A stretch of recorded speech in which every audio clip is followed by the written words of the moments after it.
오늘 이스라엘 백성들이 차지한 그 가나안 땅 중에 가장 먼저 유다 지파가 땅을 분배받고, 그리고 오늘 유다 지파가 받은 그 땅의 경계에 대해서 동서남쪽 그 경계가 어디까지 이르는지 그 경계에 대해서 지역을 이야기해주고 있고, 그리고 20절 이하부터는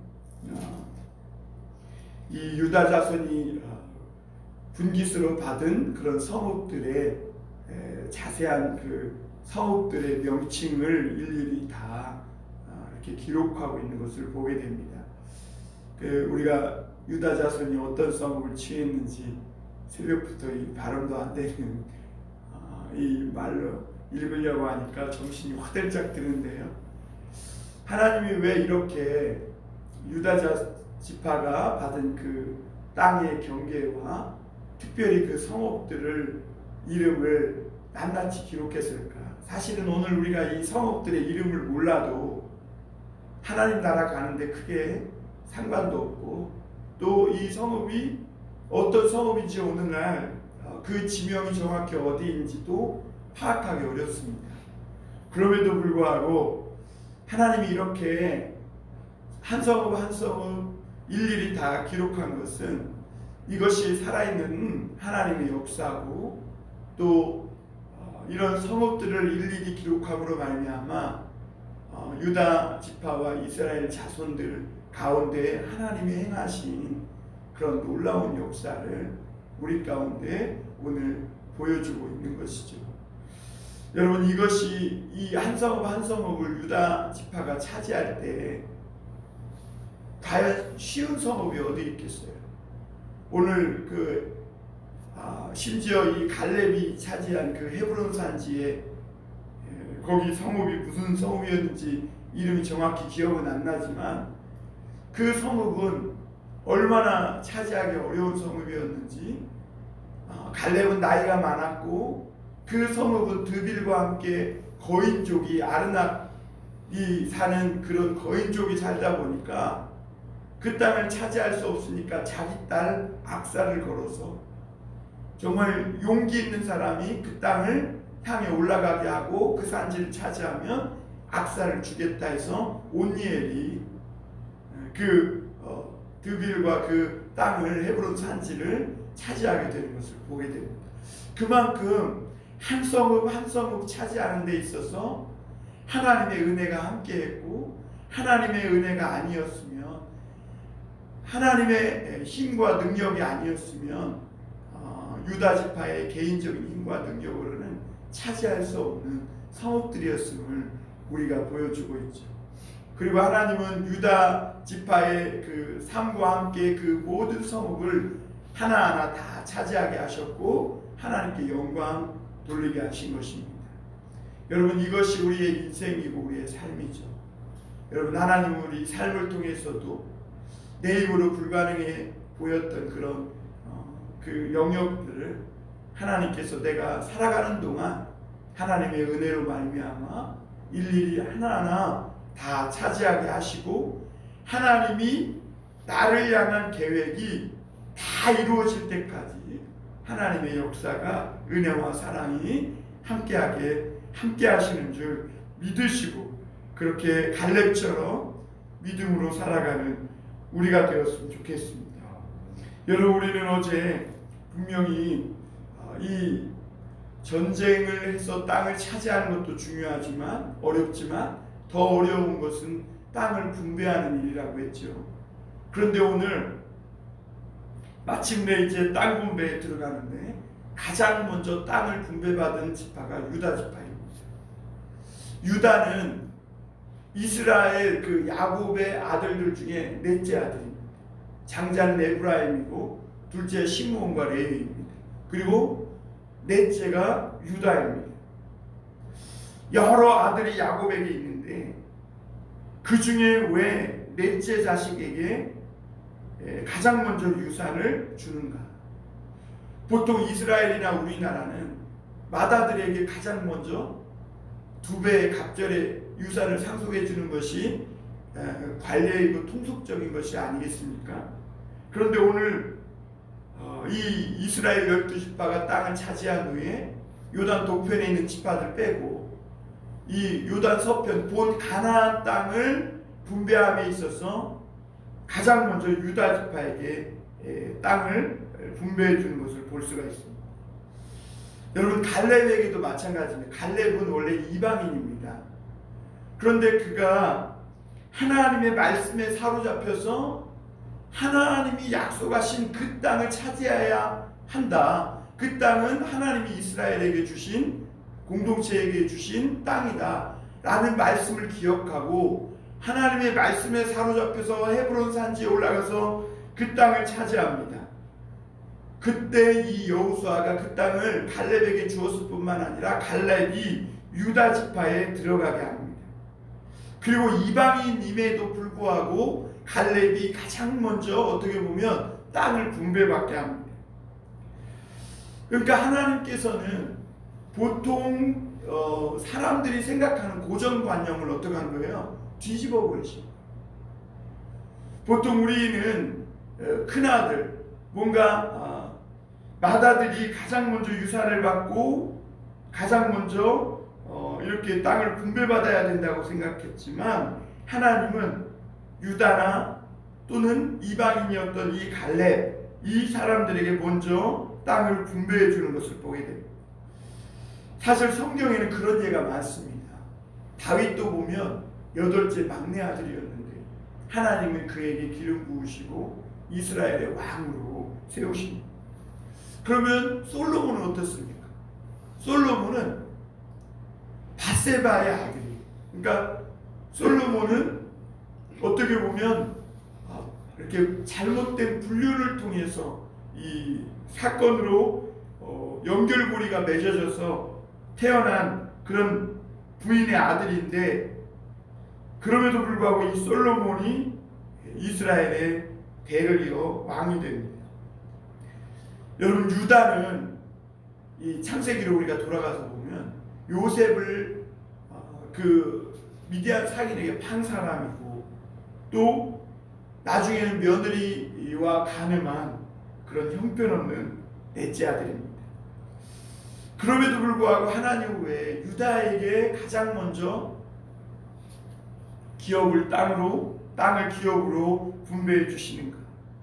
불공평해 보이고 어떻게 보면 이해되지 않는 그런 하나님의 모습을 보게 됩니다.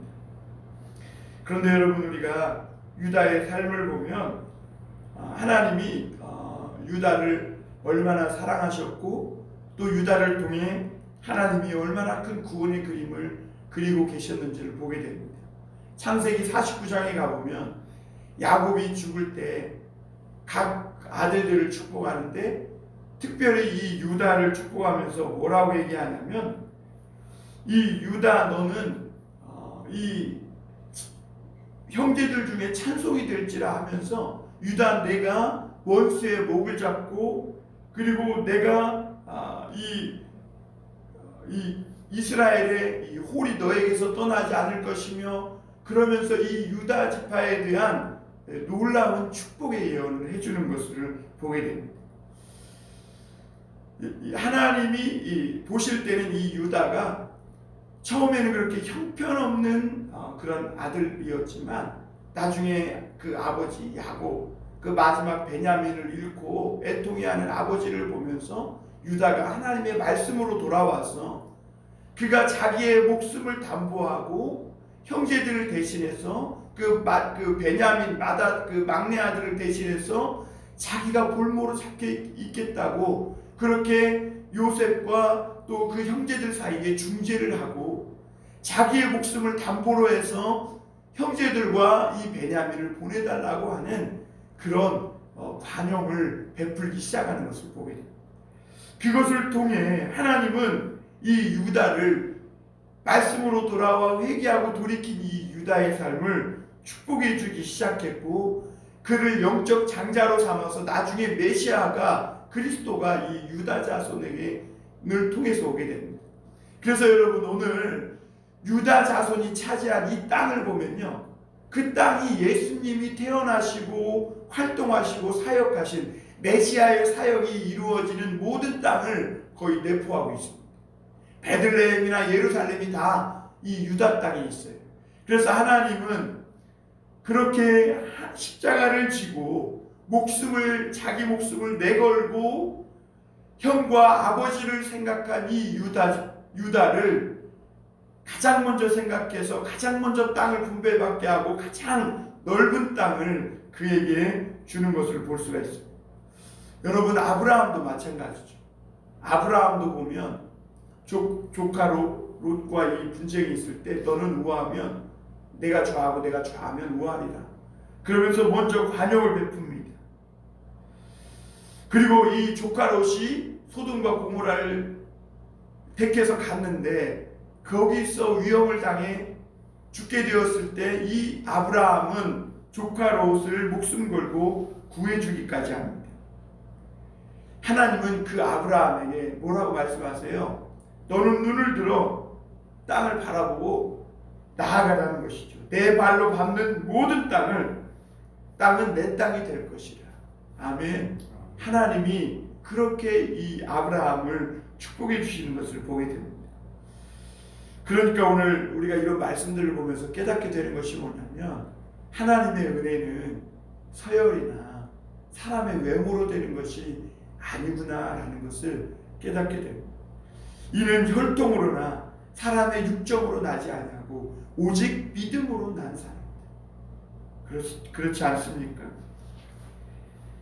얼마나 이 믿음을 가지고 십자가를 지고 다른 사람을 위해 또 하나님이 사랑하는 영혼들을 위해 누구도 지기 싫어하는 이 십자가를 지고 자기를 부인하고 하나님의 말씀을 따라가느냐, 그것을 하나님은 보시고 오늘도 축복해 주시는 줄 믿습니다.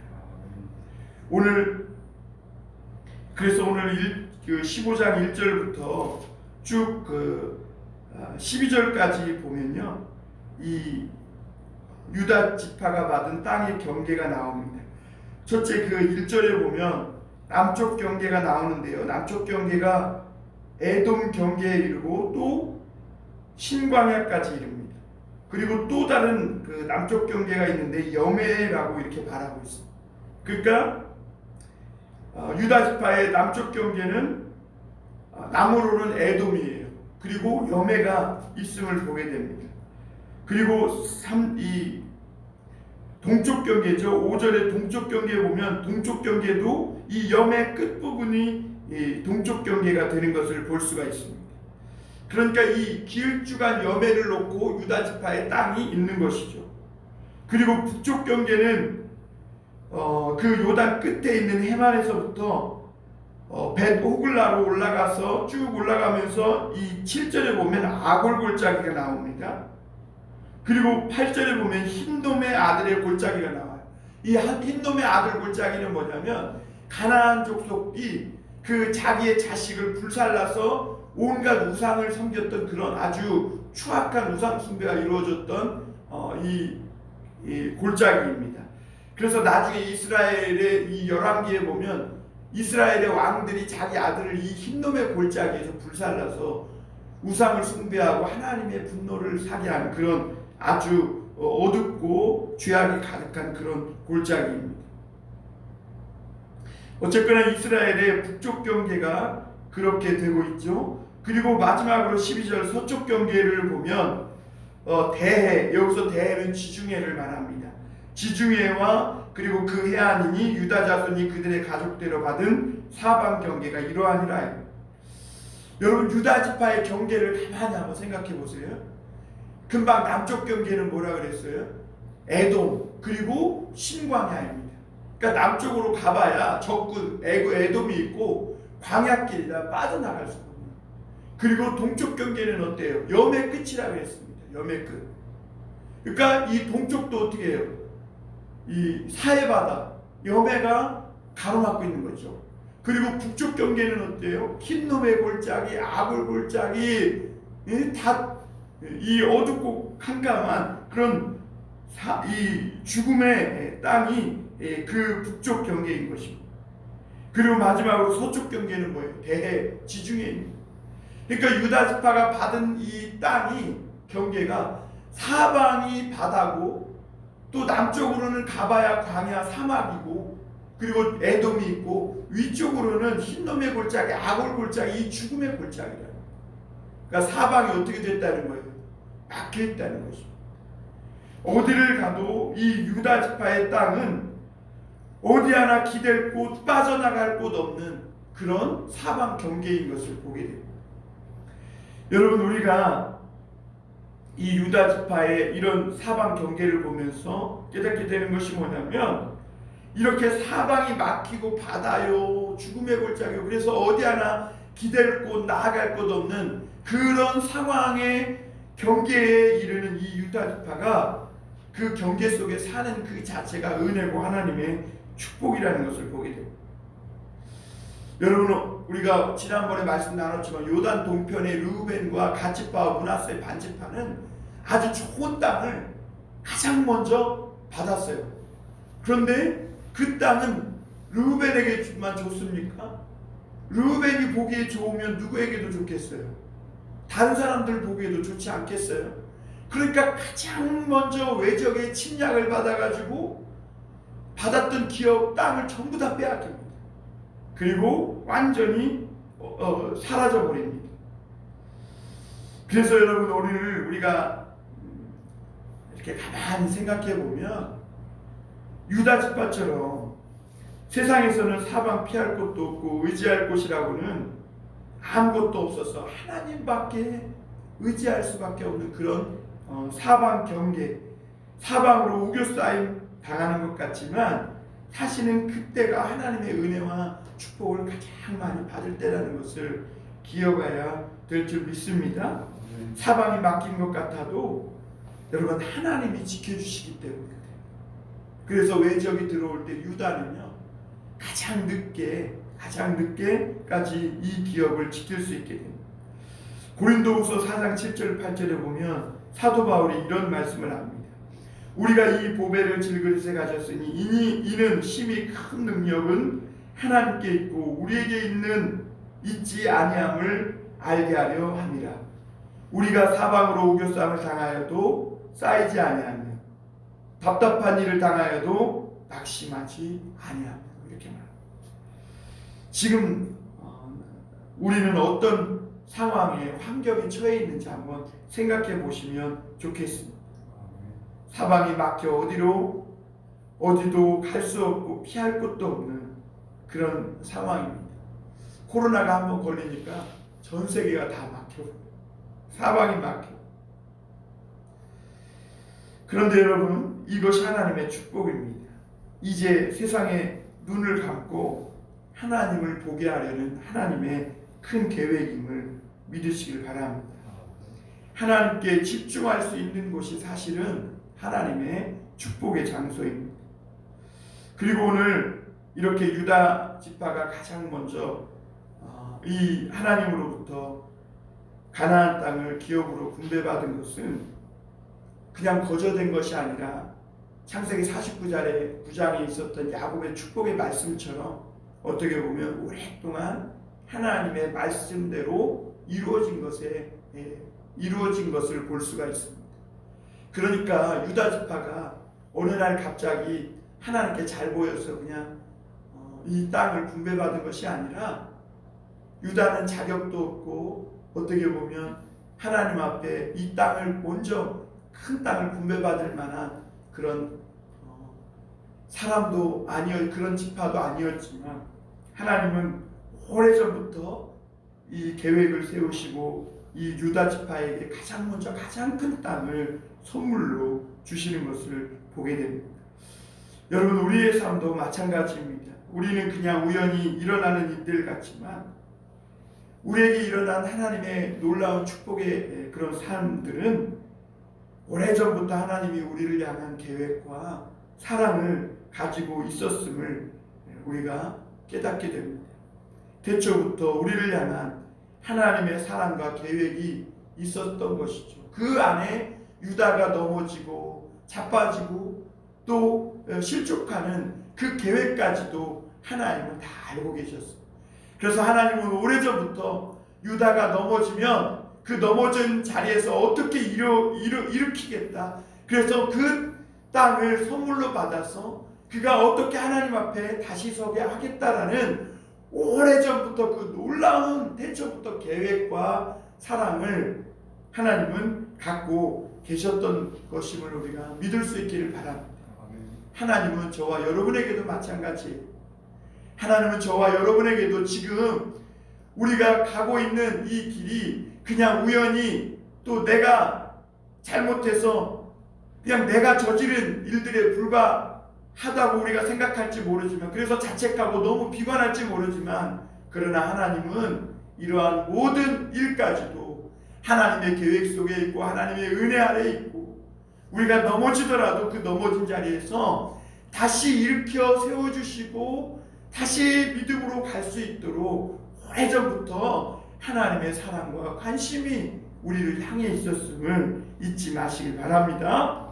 하나님은 지금도 하나님의 놀라운 계획을 그래서 우리를 통해 조금씩 이루어 가시고, 마침내 유다 지파처럼 하나님이 주시고자 했던 이 수많은 성읍들을 우리에게 다 선물로 주시고, 하나님의 놀라운 뜻이 우리 자신 한 사람 한 사람을 통해 이루어질 것을 믿으시길 바랍니다.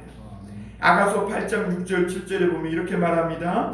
너는 나를 도장같이 마음에 품고 도장같이 팔에 두라. 사랑은 죽음같이 강하고 질투는 소울같이 잔인하며 불같이 일어나나니 그 기세가 여호와의 불과 같으니라. 많은 물도 이 사랑을 끄지 못하겠고 홍수라도 삼키지 못하나니 사람이 그의 온 가산을 다 주고 사랑과 바꾸려 할지라도 오히려 멸시를 받습니다. 할렐루야. 하나님의 사랑이 홍수도 삼키지 못하고 그 불길이 얼마나 기세가 든든한지, 그 강한지, 홍수라도 또 어떤 사람이 그 재산을 다 주고 그 사랑을 살지라도 오히려 멸시를 받을 만큼 하나님이 우리를 향한 사랑이 얼마나 놀라우신지를 두고 오늘 말씀해 주고 있는 것이죠. 그래서 너는 그 하나님의 사랑을 인같이 너희 마음에 품고 도장까지 네 팔에 두라. 여러분, 오늘도 그 하나님의 사랑이 저와 여러분의 가슴에 새겨져 있길 바랍니다. 그 무엇으로도, 홍수라도 그 어떤 것으로도 끌 수 없고 삼킬 수 없는 그 하나님의 사랑이 우리를 향해 있고, 그 오래전부터 우리를 향했던 그 하나님의 사랑, 그 하나님이 우리를 안에서 시작하신 이 착한 일이 마침내는 반드시 이루어질 것을 믿으시길 바랍니다. 마지막으로 빌립보서 1장 6절 말씀을 읽어드리고 마치겠습니다. 너희 안에서 착한 일을 시작하신 이가 그리스도 예수의 날까지 이루실 줄을 우리가 확신하노라. 하나님은 유다를 향한 오래전부터 계획을 가지셨어요. 물론 유다는 넘어지기도 했어요. 형제를 팔기도 했어요. 그러나 그 유다는 하나님 앞에 돌아왔고, 하나님은 오래전부터 그 유다를 향한 그 사랑과 계획이 다 이루어지도록 하나님께서 인도하셨고, 오늘 마침내 그 많은 성읍들, 그 이름에 발음하기도 어려웠던 그 성읍들, 마을들, 고을들을 유다에게 다 선물로 마침내 주신 것을 볼 수가 있습니다. 마귀는 유다를 삼키려고 했지만 하나님의 사랑이 이 악을 이기고 유다를 노략질하려고 했던 이 마귀를 이기고 승리하신 줄 믿습니다. 그러므로 여러분, 오늘도 하나님께 맡기고 우리 인생을 맡기고 삶을 맡기고 나를 향한 하나님의 사랑이 오래전부터 있었음을 믿으시고 그렇게 복된 삶으로 나아가실 수 있기를 주님의 이름으로 축원합니다. 기도하겠습니다.